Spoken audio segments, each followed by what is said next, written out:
Hello dear friends, आप सब कैसे हो।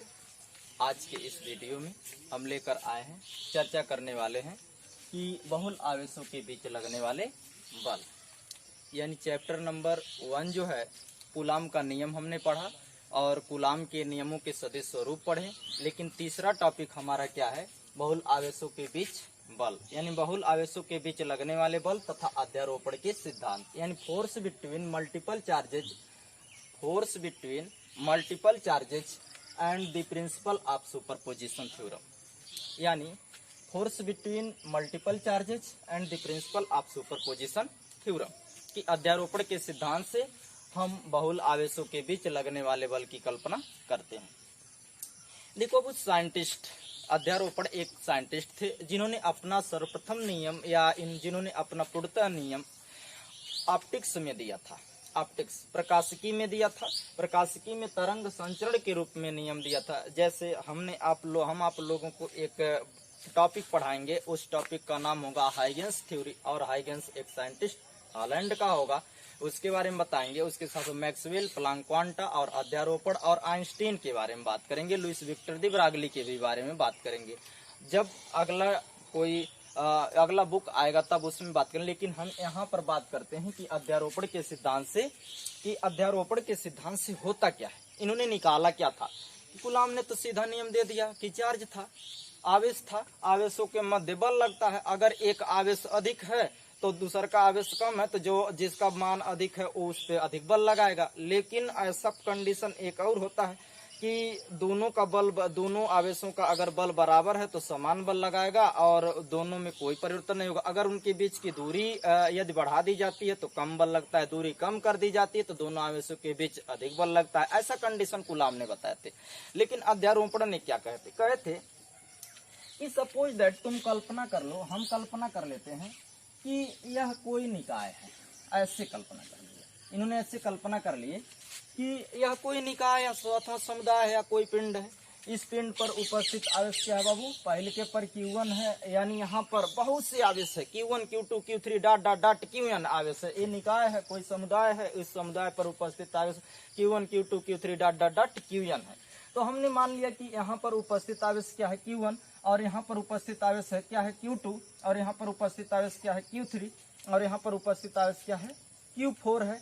ऐसे में इस समुदाय पर कितना आवेश है, Q1 Q2 Q3 dot Qn है। ऐसा प्रोसेस है। लेकिन इनके बीच की दूरियां भी हमने ले लिया, इनके बीच की दूरियां हमने मान लिया R1, इनके बीच की दूरियां कितना मान लिया, ऐसे देखते चलिएगा बाबू, इसको मान लिया R12, और इनके बीच की दूरी R13, और इनके बीच की जो डिस्प्लेसमेंट हमने मान लिया, इनके बीच का जो डिस्प्लेसमेंट मान लिया उसको हमने R14 मान लिया। यानी विस्थापन, इनके बीच के जो परिणामी विस्थापन या सदिश विस्थापन है R12, R13, R14 ऐसे हैं। और इनके जो चार्जेज हैं Q1 Q2 Q3 Q4 dot Qn आवेश हैं, यानी Q1 आवेश, कोई निकाय है, उस निकाय पर बहुत से आवेश Q1 Q2 Q3 Q4 dot Qn है, जिनके बीच की दूरियां क्रम से R12, R13, R14 dot R1n है। कहाँ है R12, R13, R14 लिखे हैं बाबू, देखो 1 और 2 के बीच की दूरी R12, 1 और 2, 1 और 3 के बीच की दूरी R13, 1 और 4 के बीच की दूरी R14। इस प्रोसेस से हमने लिखा है। अब हम मान ले रहे हैं कि Q1 का बल क्या है बाबू, F1, Q2 का बल क्या है, F2, Q3 का बल क्या है, F3, और Q4 का बल क्या है, F4 है। ऐसा फोर्स मान लिए कि Q1 एक व्यक्ति है, Q2 दूसरा व्यक्ति है, Q3 तीसरा व्यक्ति है, Q4 चौथा व्यक्ति है। ऐसे में इस निकाय पर बहुत से व्यक्ति हैं, तो Q1 का बल कितना है, F1 है, Q2 का बल क्या है, F2 है, और Q3 का बल F3 है, इसका बल F4 है। लेकिन अब ये सुपरपोजिशन ने कहे क्या थे, इन्होंने ऐसे कह दिया कि सब लोग मिल करके किसी एक को केंद्र मान लो और उसी पर बल लगा दो। यानी सब व्यक्ति मिल गए, Q1 मिला, Q2 Q3 Q4 dot Qn मिला, लेकिन सभी लोग Q2 Q3 Q4 Qn मिल करके किस पर बल लगा दिए, Q1 पर बल लगा दिए। तो इसका बल और इन सभी का बल किसके बराबर होगा, ऐसा माना था कि जो यह बल होगा यहाँ पर, यानी Q1 का जो बल होगा इन सभी बलों के बीजगणितीय योग के बराबर होगा। ऐसा नियम दे दिया। इन्होंने कहा क्या कि जो आवेश Q1 का फोर्स होगा, आवेश Q1 का बल इन सभी के बलों के बीजगणितीय योग के क्या होगा, बराबर होगा। इसी की सिद्धांत को क्या कहेंगे, अध्यारोपण का सिद्धांत। लेकिन किसमें कहेंगे, बहुल आवेशों के बीच लगने वाले बल का सिद्धांत कहेंगे कि बहुल आवेशों के बीच लगने वाले बल जो होते हैं, किसी एक आवेश का जो बल होता है बहुत से आवेशों के बलों के बीच गणितीय योग के समतुल्य होता है। इसे हम अध्यारोपण के सिद्धांत कहते हैं। तो इसी के बारे में हम चर्चा करने वाले हैं। देखो अब इनकी जो हम प्रोसेस मानेंगे, फोर्स मानेंगे। अब हम क्या कह रहे हैं, F1 देखो हमने कल पढ़ाया था Q1 Q2 पर बल लगाता है, Q2 Q1 पर बल लगाता है। दोनों एक दूसरे में क्या लगाते हैं, विपरीत दिशा में बल लगाते हैं। जब दोनों विपरीत दिशा में बल लगाते हैं तो हमने कहा क्या था, विपरीत दिशा में बल लगाने के लिए F12 बराबर माइनस F21 लिख सकते हैं। ऐसे विपरीत का मतलब एक तरफ धनात्मक दूसर का ऋणात्मक तरफ आएगा, तो एक वैल्यू धनात्मक हो गया, दूसर का ऋणात्मक। ऋणात्मक किसको व्यक्त करेगा, विपरीत को व्यक्त करेगा। ये मत सोचिएगा कि यह ऋणात्मक वैल्यू होगा, ऐसा कोई कंडीशन नहीं होता यार, ऐसा कोई प्रोसेस नहीं होती है। लेकिन अगले स्टेप में ये जो सदिश होता है, यानी यह कौन सी राशि होगी, इनके बीच का जो डिस्प्लेसमेंट दर्शाएंगे यह कैसा होगा बाबू, सदिश के रूप में होगा। ये सभी किस रूप में होंगे, सदिश के रूप में। तो जो अध्यारोपण थे इन्होंने ऐसे नियम देते चले गए, ऐसे कूलाम के नियम पर ऐसे कहते चले गए कि माना कि किसी निकाय पर, मान लिया, ऐसे कल्पना कर लिया, माना कि किसी निकाय पर उपस्थित आवेश Q1 Q2 Q3 dot dot dot Qn है। माना कि किसी निकाय पर उपस्थित आवेश Q1 Q2 Q3 dot dot dot Qn है, जिनके बल क्रमशः F1 F2 F3 dot dot dot Fn है। माना कि किसी निकाय पर उपस्थित आवेश Q1 Q2 Q3 dot dot dot Qn है, जिनके बल क्रमशः F1 F2 F3 dot dot dot Fn है, और इनके बीच की दूरियां क्रमशः R12 R13 R14 dot dot dot R1n है। तब हम इन बलों के कारण यानी Q2 Q3 Q4 के कारण मिल करके आवेश Q1 पर लगने वाले बल की कल्पना करेंगे, और यह आवेश Q1 पर जो बल होगा उसको हम रिजल्टेंट फोर्स कहेंगे, परिणामी बल कहेंगे। अब देखना क्या है, Q1 Q2 पर बल लगाएगा अपोजिट डायरेक्शन में, Q1 Q3 पर बल लगाएगा अपोजिट डायरेक्शन में, Q1 Q4 पर बल लगाएगा अपोजिट डायरेक्शन में, वैसे Q2 Q1 पर बल लगाएगा विपरीत दिशा में, Q3 Q1 पर बल लगाएगा ये भी विपरीत दिशा में, Q4 Q1 पर बल लगाएगा विपरीत दिशा में। तो सब कितने दूरी पर लगाएंगे, R12 R21 R12 R21, ऐसे इसी तरह से हम लोग इंटरचेंज करते चले जाएंगे। तो देखो अब हम इसका डेरिवेशन करते हैं, यानी अध्यारोपण के सिद्धांतों का डेरिवेशन करते हैं, इनके नियमों का डेरिवेशन कर लेते हैं। ऐसे कूलाम के नियमानुसार, ऐसे कूलाम के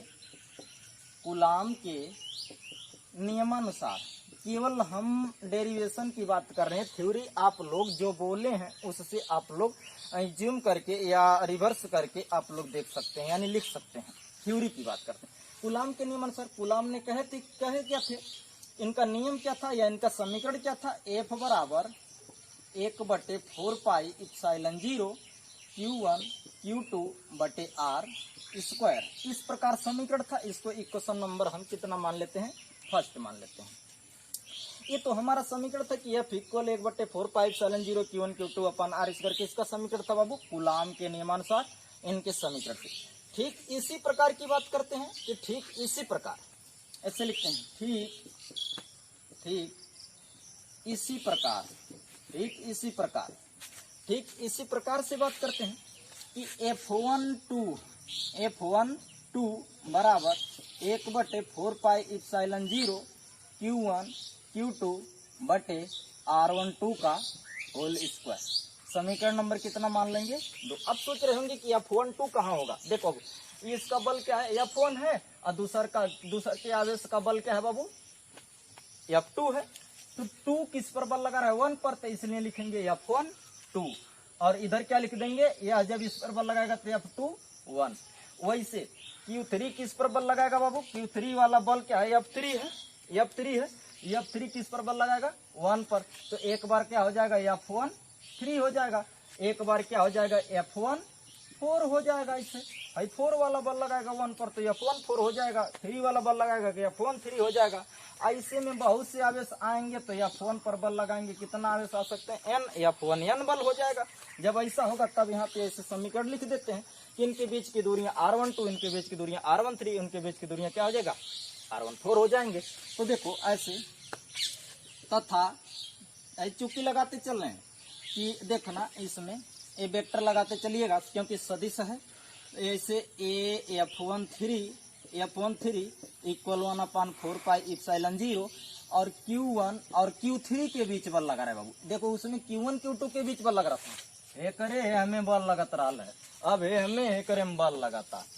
अब देखो इसमें बल लग रहा है तब हम कहेंगे कि R13 का होल स्क्वायर। इसको समीकरण नंबर कितना मान लेंगे, 3। वैसे ही देखा दे जाएगा, डाट डाट डाट कर दो, बहुत से आवेश, जैसे बार बार लिखने से कुछ फायदा नहीं है, आगे कर लो। देखो ऐसे कर लेंगे F1N इक्वल हो जाएगा 1/4 पाई इप्सिलॉन 0 और फिर हो जाएगा Q1 QN, एक है 2 के बाद 3 भैल, 3 के बाद 4 हो, 4 के बाद 5 हो, डाट डाट डाट N लिख दे बटे R1N का होल स्क्वायर। समीकरण नंबर कितना होगा, N।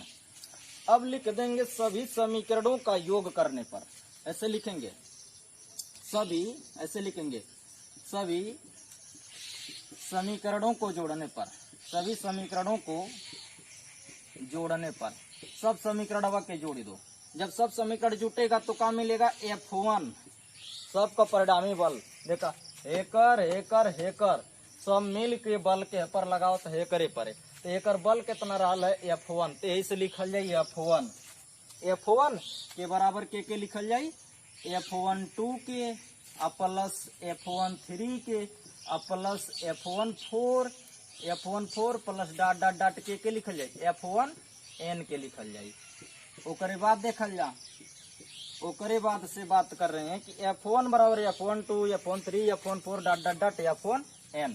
इसको समीकरण नंबर कितना मान लेते हैं, इसे हिंदी भाषा मान लिए 2 लिखेंगे। इन मानों को सब मानवा के देखा एकर मान ए बीचों माने आई, एहू माने आई, सब में ऐड कर दा, जोड़ दा।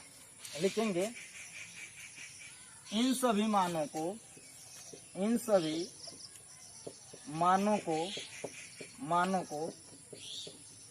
समीकरण 4 में,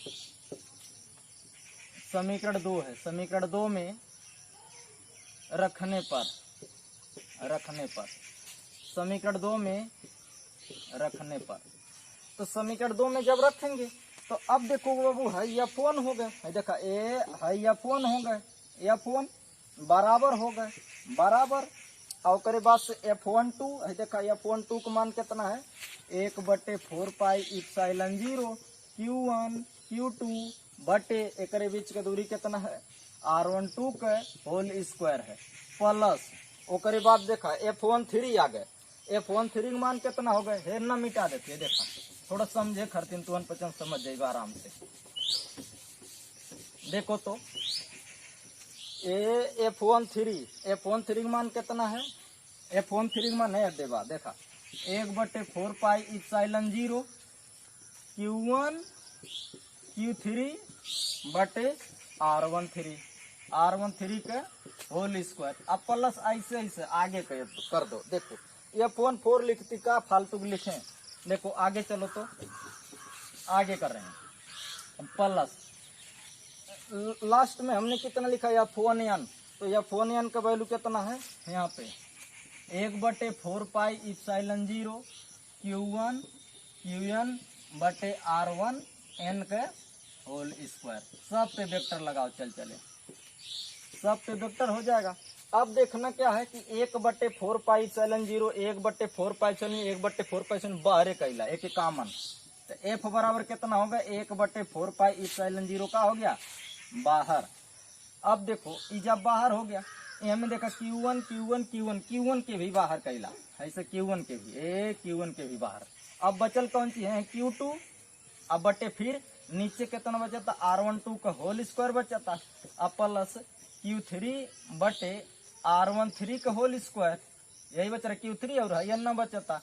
अब प्लस है करे आगे डॉट डॉट डॉट कर लो, अब प्लस लिख दो ए QN बटे R1N के होल स्क्वायर, इतना बच गया। अब इसके आगे कर देते हैं, इसके आगे बात करते हैं कि जब ऐसा कहीं दिखे 2 3 4 डॉट डॉट डॉट n ये मॉडल दिखे तो एक खरतीन एठी समीकरण बनाते हैं जिसका नाम हमने बोला था पहले लेक्चर में समेशन, उसी लिए लगा देते हैं कि f बराबर तब क्या निकल जाता है।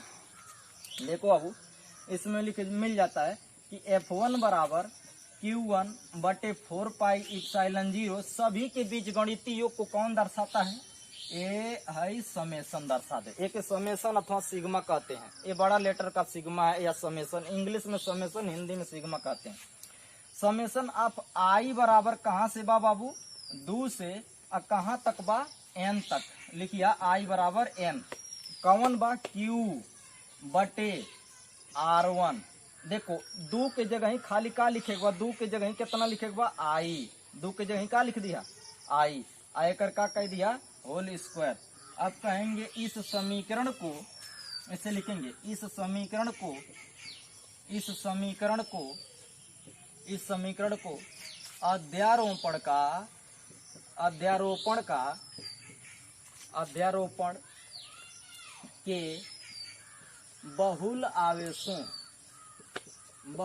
आवेशों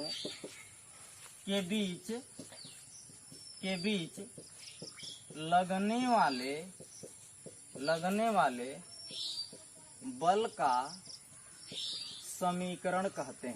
का समीकरण कहते हैं।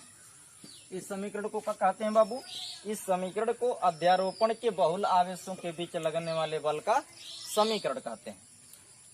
ये था हमारा बहुल आवेशों के मध्य लगने वाले बल का समीकरण। किनके नियम से था बाबू, अध्यारोपण के सिद्धांत से। अगर जो ऐसे हेंदू रहत F2 पर कहल जात कि F2 है यानी हे ना बल लगा, हे पे बल लगावा, तब एक समीकरण वैसे इंटरचेंज कर दिया जाते। ये F2 तो यही कि Q2 लिखल जाते, Q2 बटे 4 पाई इप्सिलॉन 0 लिख दिया जाता। अब फिर देखो समीकरण नंबर तब कहाँ से निकला, 2 तो है यहाँ आ गई बा, आई बराबर कितना 3 से आई बराबर कहाँ तक n QI बटे Q2I के होल स्क्वायर, यानी R2I के होल स्क्वायर निकला। ये मॉडल समीकरण। ऐसा 3 आ जाता 3 हो रखल जाता, 4 आ जाता 4 रखल जाता, n आ जाता n रखल जाता। यह तरीका से हो जाता हमारा क्या कि बहुल आवेशों के बीच अध्यारोपण का सिद्धांत। मैं आशा करता हूं कि यह वीडियो आप लोगों को लगभग में समझ में आ गया होगा। फिर से मैं दोहरा दे रहा हूं कि force between multiple charge the principle यानी force between multiple charges and principle of superposition theorem, यानी बहुल आवेशों के बीच लगने वाले बल या अध्यारोपण का सिद्धांत। हमने मान लिया ऐसा कि कोई निकाय है, उस निकाय पर बहुत से आवेश Q1 Q2 Q3 dot dot dot Qn है, जिनके बल क्रमशः F1 F2 F3 dot dot dot Fn है, और इनके बीच की जो दूरियां हैं R1 R2 R3 dot dot dot Rn है। इनके बीच की जो सदिश दूरियां हैं, सदिश विस्थापन है, इस तरह से हमने इसको वेरीफाई कर दिया। यहाँ पर हमने पहले बार समझा दिया। उसके बाद से आगे बात करते हैं कि कूलाम का नियम है। कूलाम के नियम का जो आप लोग फार्मूला याद कर लिए हैं कि F बराबर 1/4 Q1 Q2 बटे R square, question number first. ठीक इसी प्रकार Q1 के द्वारा ही सब के बल के द्वारा लगने वाला इस पर बल की बात करेंगे तो F12 बराबर 1/4 Q1 Q2 बटे R12, F13 बराबर 1/4 Q1 Q2 बटे R13 का होल स्क्वायर, यानी ऐसे में डॉट डॉट डॉट n तक लेकर चलेंगे। और इनका जो परिणामी बल होगा, यहाँ का जो रिजल्टेंट फोर्स है, सब लोग यही पर दबी है, कुल सब लोग दाब देंगे। जब सब लोग दाब देंगे तो इसी यह अकेले सहेगा, ऑलरेडी सहते सहते समझ लीजिएगा इसका फोर्स तब तक सहेगा जब तक इन सभी का बलों के योग के बराबर होगा। तो ये देखिए इन सभी बलों को हमने क्या कर दिया है, ऐड कर दिया। ऐड करने के बाद से यह सब वैल्यू उठा करके यहाँ पुट कर दिया। इसमें 1/4 कॉमन मिला और Q1 कॉमन मिला, बाहर कर लिए तो Q1 बटे 4 बाहर कर लिए, Q2 बटे R12 का होल स्क्वायर हो गया और प्लस Q3 बटे R13 का होल स्क्वायर हो गया और Q1 बटे R1n का होल स्क्वायर हो गया। अब इसको हमने कहा कि अलजेब्रिक सम के रूप में लिख दो, बीजगणितीय योग के रूप में लिख दो। बीजगणितीय योग के लिए हम लोग समेशन लगाते हैं, तो F1 लिखा बराबर Q1 बटे 4πε0 और समेशन लगा दिया। समेशन का मतलब है सब का बीजगणित योग हो गया, ये सब का बीजगणित योग हो गया। तो I बराबर 2 से, यानी 2 से स्टार्ट होता तो 2 से I बराबर कहाँ तक जाता है, n तक। तो I बराबर 2 से I बराबर n तक। तो अब इसको लिखेंगे Q, 2 के जगह कितना लिखेगा I, तो QI। 2 के जगह कितना लिखेगा I, 2 के बाद 3 आई, 4 आई, 5 आई, ऐसे आते चला जाएगा। अब कहेंगे इस समीकरण को अध्यारोपण के बहुल आवेशों के बीच लगने वाले बल का समीकरण कहते हैं। ऐसे अगर जो दूसरका पर सब मिले बल लगावे तो दूसरका के लिए लिखल जाए F2 बराबर Q2 बटे 4πε0 summation of I equal n, यानी QI बटे R2I, या डॉट डॉट डॉट ऐसे लिखते चले जाएंगे यार। इस समीकरण को हम ऑलरेडी कहेंगे अध्यारोपण का समीकरण। Thanks watching my video, share and comments.